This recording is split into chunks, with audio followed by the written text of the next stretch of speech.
네, 오늘은 5월 31일 월요일입니다. 본문은 잠언 16장 16절에서 33절의 말씀, 잠언 16장 16절에서 33절의 말씀이 되겠습니다. 제가 말씀을 봉독하겠습니다. 지혜를 얻는 것이 금을 얻는 것보다 얼마나 나은고, 명철을 얻는 것이 은을 얻는 것보다 더욱 나으니라. 악을 떠나는 것은 정직한 사람의 대로이니 자기의 길을 지키는 자는 자기의 영혼을 보존하느니라. 교만은 패망의 선봉이요 거만한 마음은 넘어짐의 앞잡이니라. 겸손한 자와 함께하여 마음을 낮추는 것이 교만한 자와 함께하여 탈취물을 나누는 것보다 나으니라. 삼가 말씀에 주의하는 자는 좋은 것을 얻나니 여호와를 의지하는 자는 복이 있느니라. 마음이 지혜로운 자는 명철하다 일컬음을 받고 입이 선한 자는 남의 학식을 더하게 하느니라. 명철한 자에게는 그 명철이 생명의 샘이 되거니와 미련한 자에게는 그 미련한 것이 징계가 되느니라. 지혜로운 자의 마음은 그의 입을 슬기롭게 하고 또 그의 입술에 지식을 더하느니라. 선한 말은 꿀송이 같아서 마음에 달고 뼈에 양약이 되느니라. 어떤 길은 사람이 보기에 바르나 필경은 사망의 길이니라. 고되게 일하는 자는 식욕으로 말미암아 애쓰나니 이는 그의 입이 자기를 독촉함이니라. 불량한 자는 악을 꾀하나니 그의 입술에는 맹렬한 불 같은 것이 있느니라. 패역한 자는 다툼을 일으키고 말쟁이는 친한 벗을 이간하느니라. 강포한 사람은 그의 이웃을 꾀어 좋지 아니한 길로 인도하느니라. 눈짓을 하는 자는 패역한 일을 도모하며 입술을 닫는 자는 악한 일을 이루느니라. 백발은 영화의 면류관이라 공의로운 길에서 얻으리라. 노하기를 더디하는 자는 용사보다 낫고 자기의 마음을 다스리는 자는 성을 빼앗는 자보다 나으니라. 제비는 사람이 뽑으나 모든 일을 작정하기는 여호와께 있느니라. 아멘. 네, 오늘도 말씀을 통해서 우리에게 주시는 메시지가 또 나에게 주시는 하나님의 명령 또 하나님의 뜻이 분명히 있는 줄로 믿습니다. 언제나 그렇듯이 우리가 성경을 공부하는 이유는 그것을 순종하기 위함입니다. 하나님의 뜻을 깨닫고 순종하기 위함이라. 그래서 오늘 이 시간도 이 큐티가 그냥 지적 욕구를 채우는 시간이 아니라 순종. 오늘 내가 순종해야 할 하나님의 뜻은 무엇인가? 오늘도 내가 하나님 앞에 복종해야 할 하나님의 명령은 무엇인가? 알게 하옵소서. 이러한 기도와 간절한 간구가 우리 마음에 있어야 되고 그와 같은 마음으로 말씀에 집중해야 된다고 하는 이 한 가지 사실을 먼저 분명히 하시기를 원합니다. 그래서 지적 욕구를 채우는 시간이 아니라 순종하기 위함이라. 순종하는 자에게 하나님을 향한 더 큰 사랑과 더 큰 은혜를 누리게 하는 것이죠. 계속해서 이 지혜에 대해서 또 그리고 지혜 반대에 드는 이제 어떤 교만, 어리석음, 거만함 이 부분을 또 이제 대조하면서 지혜가 주는 그 윤택들, 그 은혜들이 어떤 것인지를 이제 우리에게 말씀을 전하면서 지혜 있는 자의 삶이 어떤 것인지를 우리에게 보여주고 계시죠. 먼저 16절에 보니까 지혜를 얻는 것이 금을 얻는 것보다 얼마나 나은고, 나은고라고 질문을 던지는 것처럼 보이지만 이제 강조하는 겁니다. 얼마나 이 지혜가 금보다 우월하냐, 비교할 수 없을 만큼 지혜가 훨씬 더 귀하고 가치 있는 것이다. 이런 의미를 지금 하고 있는 것이죠. 그래서 얼마나 나은고 이렇게 질문을 하고 있고요. 명철을 얻는 것이 은을 얻는 것보다 더욱 나으니라.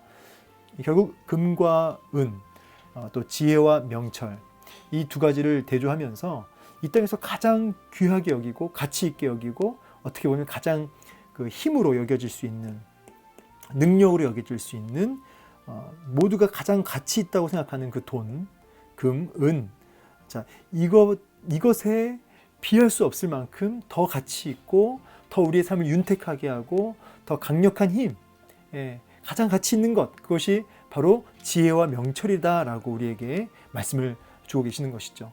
여러분 금과 은이 주는 풍요와 그 주는 힘과 비교할 수 없을 만큼 지혜와 명철이 우리에게 가져다 주는 풍요와 그 힘은 훨씬 더 탁월하다는 것이에요. 그래서 우리는 어리석게 금은 자체에 붙들려 있지 말고 돈 자체에 속지 말고 그 돈과는 금과 음과는 비교할 수 없는 정말 그 탁월한 힘과 능력과 이런 그 힘이 있는 이 지혜와 명철을 더 귀하게 여기고 가치 있게 여겨라. 이렇게 지금 우리에게 말씀을 주고 있는 것이죠. 금과 은은 우리에게 일시적 풍요를 또 편안함을 줄 수 있지만 지혜와 명철은 일시적이지 아니한 근본적인 근원적인 그런 풍요와 또 영원한 행복과 힘을 안겨다 준다. 따라서 금과 은에 목숨 걸지 말고 지혜와 명철에 목숨을 걸어라. 거기에 진짜 힘이 있다. 이런 메시지를 우리에게 던져주고 계시는 것이죠. 지혜와 명철 이 두 가지는 어떤 그 분별력, 통찰력 이런 의미가 같이 있는 것입니다. 통찰력, 사물의 그 본질을 꿰뚫어보는 어떤 환경과 상황의 그 근원을 꿰뚫어보는 이 통찰력과 이 분별력이 이 지혜와 명철의 의미라고 할 수 있는데요. 이 분별력과 통찰력은 좀 더 묶어서 그냥 편하게 얘기하면 하나님을 아는 지식으로 연결됩니다. 하나님을 아는 지식. 하나님을 아는 지식이 분별력과 통찰력으로 연결이 됩니다. 그래서 하나님을 힘써 알아갈 때 분별력과 통찰력이 주어지고 그것이 바로 지혜와 명철을 우리가 이제 누리는 비결입니다. 자, 이런 하나님을 아는 지식으로 정말 너는 그것을 가장 가치 있고 돈과 금과 은을 얻는 것처럼 아니 그보다 더 귀하게 하나님을 아는 지식을 얻는 일에 힘써야 한다라고 말씀하고 계시죠. 우리가 영어 공부할 때 우리 학생들 영어 학원 다닐 때 돈 들이고 시간 들이고 에너지를 들이죠. 그 일에 정말 제가 조금 더 비약적으로 얘기하자면 반이라도 하나님을 아는 일에 힘을 쓴다면 여러분 이 분별력 있는 통찰력 있는 인생 살 것이다 이렇게 생각이 되어집니다. 자, 그러면서 17절에 악을 떠나는 것은 정직한 사람의 대로이니 자기 길을 지키는 자는 자기 영혼을 보존한다. 자, 악을 떠난다. 악을 떠난다는 것은 하나님이 기뻐하시지 않는 길에서 돌이키는 것이죠. 그것을 끝내는 것이죠. 끊어내는 것입니다.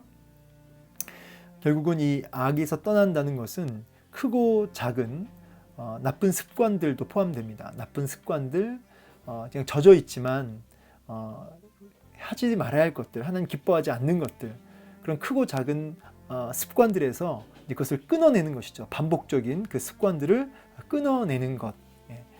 자, 그러면서 정직한 사람을 지금 언급하고 있습니다.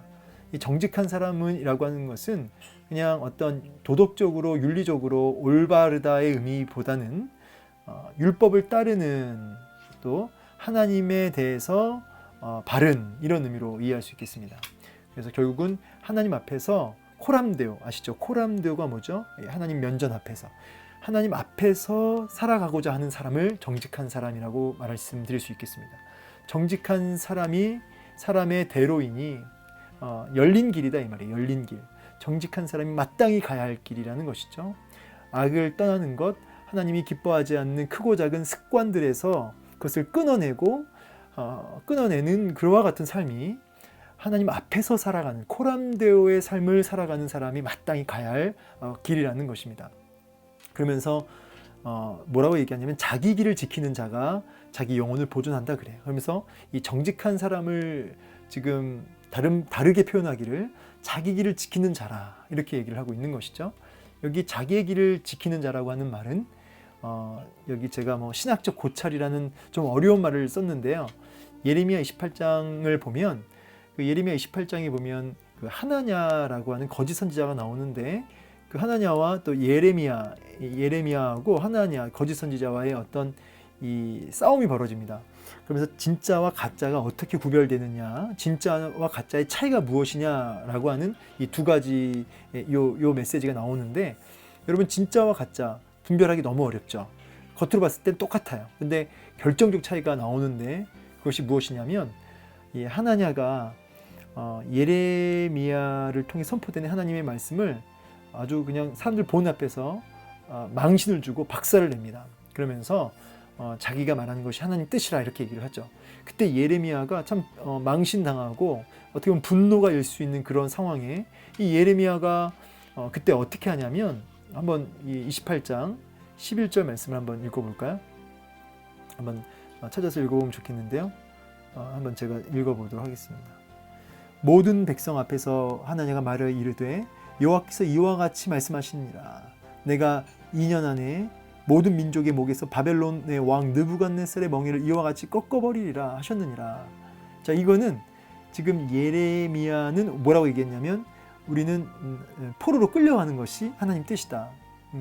항복해라. 이게 이제 예레미야를 통해서 하나님이 주신 메시지인데 사람들이 듣고 싶은 메시지는 아니죠. 마치 이렇게 뭔가 바벨론의 앞제비처럼 들렸을 거예요. 근데 이 하나냐가 말하는 메시지들은 모든 백성들이 당시 이스라엘 백성들이 원했던 메시지죠. 그래, 우리가 하나님이 승리 주실 거야. 사람들 입맛에 쏙 드는 메시지예요. 자, 이렇게 사람들의 본 앞에서 예레미야의 말을 깔아뭉개고 하나님 뜻이다 이렇게 얘기했을 때 선지자 예레미야가 자기 길을 가니라 그래요. 이 자기 길을 갔다. 분노할 수도 있고 하나님이 그렇게 말씀하지 않으셨다라고 이렇게 싸울 수 있었지만 그때 예레미야는 자기 길을 갔다는 거죠.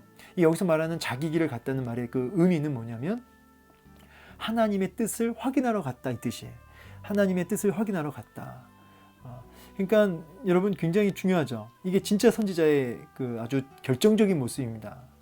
어떤 그 갈등이 빚어지고 뭔가 충돌이 일어날 때 거기서 급하게 성질을 내거나 분노를 내는 것이 아니라 자기 생각을 주장하는 것이 아니라 자기 길을 가니라 하나님의 뜻을 살핀다는 거예요. 이걸 어려운 말로 신학적 고찰이라 이렇게 얘기하는데 다른 말로는 계시 의존적 사색이라는 표현도 쓰고요.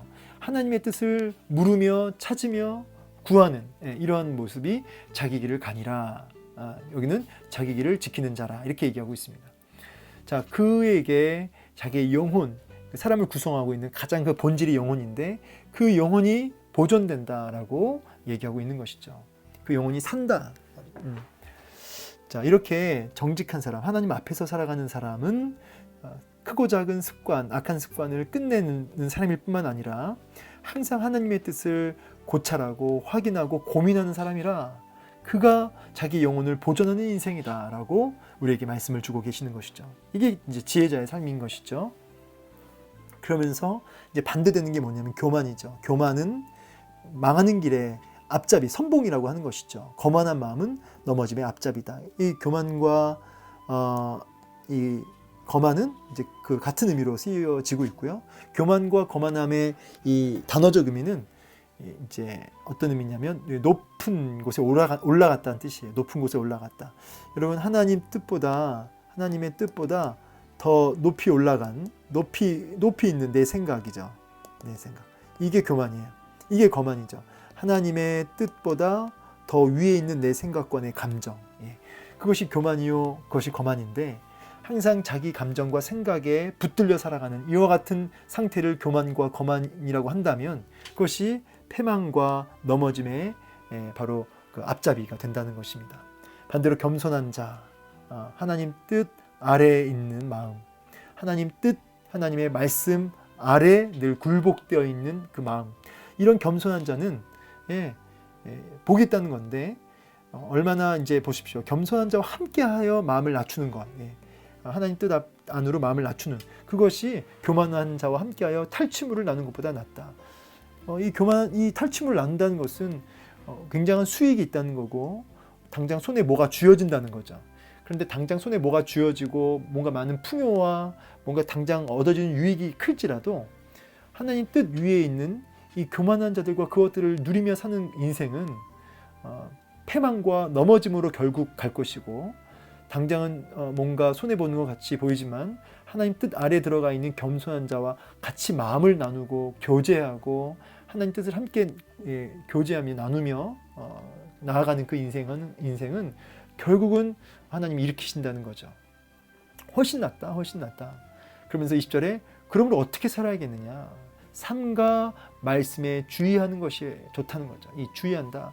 말씀에 이제 뭐 집중한다는 의미도 되고 신중하다는 의미도 되고. 근데 이제 이 주의하다 이 단어적 의미는 이제 알아듣다 의미거든요. 알아듣다. 하나님 말씀을 알아듣는 자는 좋은 것을 얻나니. 그래서 날마다 하나님의 뜻을 알아듣다, 분별하다, 깨닫다 이렇게 하나님 말씀을 알아듣는 자에게는 좋은 것으로 하나님이 주신다는 거예요. 그것을 획득하게 된다는 거죠. 그것을 다르게 표현하기를 그렇게 하나님 의지하는 자는 복이 있다. 그래서 우리가 하나님 의지합시다. 아무리 의지한다 얘기해도 결국은 하나님 말씀을 알아듣는 귀, 알아듣는 심령, 그게 하나님을 의지하는 거거든요. 그래서 하나님 의지합시다라고 했을 때 어떤 그냥 단순하게 추상적으로 의지합니다라는 게 아니라 날마다 하나님 말씀을 잘 알아듣는 거예요. 말씀을 주일마다 잘 깨닫는 거죠. 하나님 말씀이 명백하게 깨달아지고 알아지고 선명해지는 것이 여호와를 의지하는 것입니다. 그래서 우리는 하나님 말씀을 알아듣는 거에 굉장히 힘을 써야 하는 것이죠. 그게 사실은 하나님 뜻 안으로 내려가는 바로 겸손이라고도 할 수 있는 것입니다. 그래서 말씀에 주의하는 것이 중요하다. 마음이 지혜로운 자는 명철하다는 일컬음을 받고 입이 선한 자는 남에게 학식을 더한다. 그래서 이렇게 영향력을 끼친다는 거죠. 선한 영향력을. 그렇지만 명철한 자는 그렇게 그것이 자기만 아니라 남에게도 선한 유익을 주지만 미련한 자에게는 오히려 그 미련함으로 인해서 고통받고 징계로 고통받게 된다는 거죠. 그러면서 지혜로운 자의 마음은 그의 입을 슬기롭게 한다. 당연하죠. 마음에 가득한 것이 입으로 나온다고 말씀드렸듯이 하나님의 뜻으로 그 마음이 가득 차 있기 때문에 그 입에 이 슬기, 이 지식과 슬기가 가득한 거죠. 그러면 선한 말은 꿀송이 같아서 마음에 달고 뼈에 양양이 된다. 그러면서 이제 또 말에 대해서 또 나와요. 계속해서 이 지혜를 얘기하면서 이 말이 반복해서 나오고 있는 것은 결국 이 지혜가 이 입술과도 연결되어 있기 때문이다. 제가 말씀드렸습니다. 그래서 제가 뭐 귀, 뭐 때는 눈, 이것이 마음으로 연결되고 이 마음이 이제 입술로 연결되는, 뭐 입술이 이제 가장 이제 직접적이긴 하지만 모든 행동들도 다 포함하겠죠. 결국 이 마음이 참 중요한데 이 마음을 잘 지키기 위해서 우리의 귀와 눈을 끊임없이 하나님의 말씀과 임재하시는 하나님께 집중되어 있어야 되는 것이죠. 그렇기 때문에 우리 마음을 잘 지키게 되면 그 입술과 행동에서 열매가 나타나고 선한 영향력, 사람을 살리는 입술 되는 것이죠. 오늘 이 24절에서는 선한 말로 이렇게 얘기하고 있어요. 이 선한 말, 유쾌한 말이라고 직역하는데 유쾌한 말은 다른 우리 앞에서는 유순한 대답이라고 나와 있죠. 합당한 대답, 적당한 말, 때에 맞는 말. 그것은 꿀송이 같아서 마음에 달고 뼈에 양약이 된다. 이 뼈에 양약이 된다는 것은 사람의 그 살 속에 뼈가 있죠. 사람의 그 깊은 곳까지 그 원기를 이렇게 돋아주는 그런 힘이 된다는 거죠. 사람의 마음에 힘이 된다. 이 선한 말은 때 맞는 말, 유쾌한 말은 그렇게 힘이 되어진다는 거고 유익이 된다는 거죠. 이런 선한 말은 어디서 나와요? 지혜로부터 나오는 것이죠. 그러면서 어떤 길은 사람 보기에 바르지만 필경은 사망의 길이니라. 이 어떤 길은 무슨 말일까? 이 어떤 길은 자기의 본능과 자기 소견에 오른 대로 살아가는 길을 뜻합니다. 그래서 26절에 식욕으로 말미암아 애쓴다 얘기 나오는데 이 식욕은 본능이죠. 본능. 자기의 욕구, 자기의 어떤 본능을 쫓아서 그렇게 애를 쓰는 거죠. 하나님 뜻을 향해서 막 애를 쓰는 인생이 아니라 자기의 본능적인 어떤 욕구에 충실한 거죠. 그러면서 자기 입이 자기를 독촉한다. 이 말은 압박한다 이 말입니다. 그래서 자기 본능에 붙들려 본능의 노예로 살아간다는 거예요. 본능의 노예로 살아간다. 그러니까 하나님 말씀에 붙들려 살아가는 것이 아니라 본능에 붙들려서 본능의 노예가 돼서 정욕을 쫓아 살아가는 인생을 지금 얘기하고 있는 거죠. 그러면서 이제 연결되는 말씀이 어디냐면 이제 분노로 연결돼요. 여기 이제 28절에 참 중요한 구절인데 패역한 자는 다툼을 일으키면서 말쟁이는 친한 벗을 이간다 그래요. 이 말쟁이는 뭘까요? 말쟁이는 남의 말을 하는 사람, 남의 것을 말하는 사람, 뭐 수다쟁이도 이렇게 얘기도 하는데 결국 말을 옮기는 사람이죠. 말쟁이는 이렇게 이 벗을 이간한다. 그래서 이렇게 나뉘게 하고 어떤 하나됨을 망치고 끼리끼리하게 하게 하고 이렇게 공동체를 파괴하는 거죠. 이렇게 말쟁이. 혹시 우리 안에 말쟁이 있습니까? 내 안에 말쟁이 요소가 있습니까? 이런 다툼을 일으키는 말쟁이, 남의 말을 하는 이런 모든 것들의 그 뿌리는 자기 본능의 욕구에 노예가 된 사람. 다시 말하자면 그 마음을 하나님 말씀으로 채우지 못하고 이 세상의 욕심으로 가득 채운 그런 마음을 지키지 못한 사람의 모습이라고 할 수 있겠습니다. 그러면서 30절에 눈짓하는 자는 패역한 일을 도모한다. 이 눈짓 뭡니까? 이 눈짓을 하는 거는 이제 속이는 모습이에요. 눈짓을 하면서 입술을 닫는 것은 이제 아주 이 결연한 의지거든요. 눈짓을 하면서 이 괴계를 일삼고 이렇게 마음에 아주 그 강한 의지를 가지고 그 악한 자기 욕심을 이루려고 하는 그런 모습들을 지금 보여주고 있는 거죠. 이런 말쟁이, 그 다음에 분노를 일삼고 남을 속이고 강한 의지를 가지고 그 일을 결국 하는 모습들, 이런 모습이 자기 마음을 지키지 못한 교만한, 거만한 자들의 모습임을 지금 보여주고 있는 것이죠. 그러면서 이제 결론적으로 백발은 영화의 면류가 아니라 공의로운 길에서 얻으리라. 이 말 자체를 좀 오해하시면 안 되는 게 백발은 노인을 뜻하는데 노인 자체가 이 뭔가 면류관을 얻는 길은 아니에요. 노인이 되어도 이 지혜가 없을 수 있죠. 무조건 노인이 되었다고 해서 지혜자가 된다는 것은 아니에요. 여기서 핵심은 공의로운 길이에요. 하나님의 뜻, 아까 자기 길을 가니라 신학적 고찰, 하나님의 뜻을 이렇게 살피며 정직한 그 대로의 길로 나아가는 바로 그 사람에게는 이런 영화의 면류관이 있을 것이라는 거죠. 자, 그러면서 노하기를 더디하는 자는 용사보다 낫다 그러고요. 자기 마음을 다스리는 자는 성을 빼앗는 자보다 낫다. 그래서 이제 오늘 결론처럼 말씀하고 계시는데 마음을 다스리는 자, 자기 마음을 잘 지키는 자는 성을 빼앗는 자보다 낫다. 훨씬 더 귀하다. 이렇게 말씀하고 있는 거죠. 그래서 마음을 다스리는 것을 오늘 본문의 결정적인 지금 우리에게 주신 명령이고, 마음을 다스리는 이제 그 일은 이제 우리가 여러 가지로 들 수 있지만 악을 떠나고 정직한 하나님 앞에서의 삶, 자기 길을 지키는 이 모습을 통해서 우리 마음을 지킬 수 있다. 이렇게 우리에게 말씀을 주고 계십니다. 그래서 33절 어떻게 살아야 할까? 모든 것이 하나님 손에 있으니 제비는 사람이 뽑으나 모든 일을 작정하는 기는 여호와께 있다. 모든 게 하나님 손에 있으니 우리 마음을 잘 지켜서 하나님께서 이끌어 가시는 그 정직한 자의 길로 나아가라. 오늘 우리에게 이렇게 교훈하고 계시는 것이죠. 우리에게 또 나에게 주시는, 각자에게 주시는 하나님의 명령, 오늘 분명하게 저는 이제 17절 핵심 요절로 좀 나누고 싶은데요. 악을 떠나는 것, 그것은 정직한 사람의 대로이며 자기 길을 지키는 자가 자기 영혼을 보존한다. 그래서 내가 오늘도 끊어내야 할 크고 작은 그 죄악된 습관들을 오늘 끝내고 끊임없이 하나님의 뜻을 살피는 신학적 고찰, 이런 자기 길을 지키는 오늘 그런 모습이 우리 안에 있기를 원합니다. 그런 맥락에서 여러분 구체적으로 마땅히 이제 말씀에 주의하는 이 모습, 하나님 말씀에 집중하고 알아듣는, 끊임없이 하나님 말씀을 알아들으려고 힘쓰는 이 모습이 같이 또 있어지길 원하고요. 좀 도전하기는 말쟁이 되지 맙시다. 오늘 하루 살아가면서 내 본능에 충실하지 말고 또 말쟁이 되지 말고, 그래서 우리 말을 쉽게 옮기지 말고, 이런 모습들이 우리 안에 좀 나타나지기를 소망해 봅니다. 선한 말을 내뱉어서 이렇게 선한 영향력을 끼칠 수 있는 우리의 모습 되어지기를 원합니다. 그렇게 하나님 말씀 앞에 오늘도 살아가시는, 하나님 앞에서 정직하게 살아가시는, 코람데오 하시는 여러분 되시기를, 또 우리가 되기를 간절히 소망합니다. 감사합니다.